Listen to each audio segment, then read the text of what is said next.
आप जानते ही हैं अभी कार्तिक का महीना चल रहा है और इस महीने का बड़ा ही सुंदर, पावन और पुण्य फल देने वाला महत्व है। कार्तिक महीने में कुछ विशेष दिन आते हैं महाराज। जब अगर हम 365 बत्ती वाला एक दीपक जलाते हैं तो मान लीजिए कि हमने पूरे साल हर दिन दीप दान किया हो, ऐसा फल मिलता है।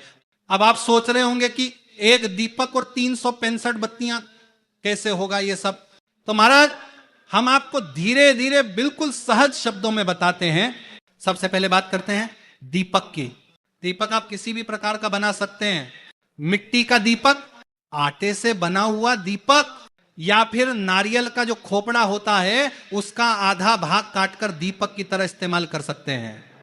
इनमें से कोई भी जैसा आपके पास आसानी से उपलब्ध हो आप उसे चुनिए, तीनों ही शुभ माने जाते हैं। अब अगली बात आती है, दीपक में जो बत्तियां डाली जाएंगी वो 365 बत्तियां कैसे बनानी है। ध्यान दीजिए महाराज, आपको रुई से बत्ती नहीं बनानी है, क्योंकि रुई से बत्ती मोटी बनती है और 365 बनाना कठिन हो जाएगा। आप मोली ले सकते हैं या कलावा या फिर कच्चा सूत, जो भी आपके पास हो महाराज।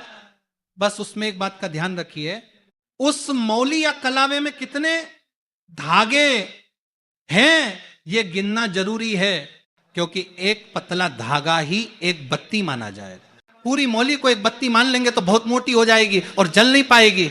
अब तरीका सुनिए, अपने सीधे हाथ की हथेली की चारों उंगलियों को मिला लीजिए और उस पर मौली को गोल गोल लपेटते जाइए। जैसे लपेटते जाओ गिनते जाओ, 1 2 3 4, ऐसे जब आपको लगे कि अब इतने धागे हो गए हैं कि कुल मिलाकर 365 बत्तियां बन जाएंगी, तब उस लपेटी हुई मौली को दोनों तरफ से काट लीजिए। कटने के बाद जब आप धागे अलग करोगे तो आपको 365 पतली पतली बत्तियां मिल जाएंगी। अब ये बत्तियां इधर उधर न बिखरे, इसलिए उनके बीच से एक और धागा बांध दीजिए, बस आपकी बत्तियां तैयार है महाराज। यही काम आप कलावे या कच्चे सूत के साथ भी कर सकते हैं। आप दीपक और बत्ती तैयार हो गई तो अगली बात आती है उसे थाली में कैसे सजाना है।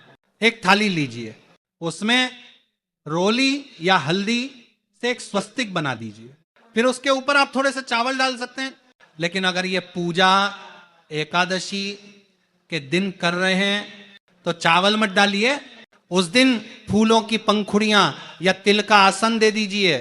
अब थाली में आपने जो दीपक तैयार किया है उसे रख दीजिए, फिर 365 बत्तियां जो आपने बनाई हैं उन्हें धीरे धीरे उस दीपक में रख दीजिए। अब दीपक में क्या डालना है, घी या तेल। तो महाराज इसमें सिर्फ 2 चीजें चलती हैं, एक शुद्ध देसी गाय का घी, 2 काले तिल का तेल। अगर आपके पास गाय का घी है तो बहुत उत्तम, नहीं है तो आप तिल का तेल डाल दीजिए। सरसों का तेल नहीं डालना है महाराज, वो इस पूजा में मान्य नहीं है। अब तेल या घी डालने के बाद उसमें कुछ सामग्री भी डालिए, जैसे चावल के कुछ दाने पर एकादशी को नहीं, या काले तिल, या एक छोटा सा सिक्का, या खील, बताशे, कुछ भी इनमें से जो आपके पास हो उसे डाल दीजिए। अब दीपक पूजा के लिए तैयार है। अब बात आती है महाराज इसे कब और कहां जलाना है, कब जलाएं। कार्तिक महीने में ये दीपक जलाने के कुछ विशेष दिन होते हैं। देव उठनी एकादशी, आमला नवमी, कार्तिक पूर्णिमा और कार्तिक के आखिरी 5 दिन, इनमें से किसी भी दिन आप इसे कर सकते हैं। अगर चाहे तो हर दिन अलग अलग दीपक भी कर सकते हैं, नहीं तो किसी एक दिन श्रद्धा से कर लीजिए, वही बहुत फलदायक होगा।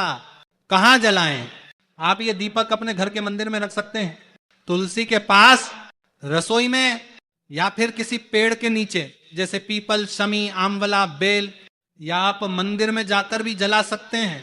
शिव जी, विष्णु जी, राम जी, कृष्ण जी के मंदिर में, या किसी नदी, तालाब, बावड़ी के घाट पर, बस जहां भी रखें, दीपक का मुख पूर्व दिशा या उत्तर दिशा की ओर हो, यह शुभ माना गया है। अब दीपक जलाने से पहले एक छोटी सी पूजा जरूर करें।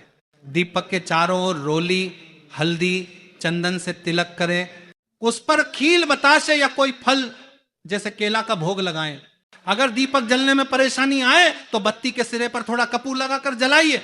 जब दीपक जल जाए महाराज तो भगवान का स्मरण कीजिए, ओम नमः शिवाय, ओम नमो भगवते वासुदेवाय, या कोई भी अपने इष्ट देव का नाम लेकर पूरे भाव से प्रार्थना कीजिए। या चाहे तो कुछ ना बोले, क्योंकि महाराज जब हम भगवान से कुछ मांगते हैं तो हमें उतना ही मिलता है, लेकिन जब हम कुछ नहीं मांगते तो भगवान हमें इतना दे देते हैं जितना हमने सोचा भी नहीं होता। इसलिए इस दीपक को जलाकर बस आंखें बंद कर लीजिए, मन ही मन कहिए जो उचित हो प्रभु वही दीजिए, बस इतनी सी बात।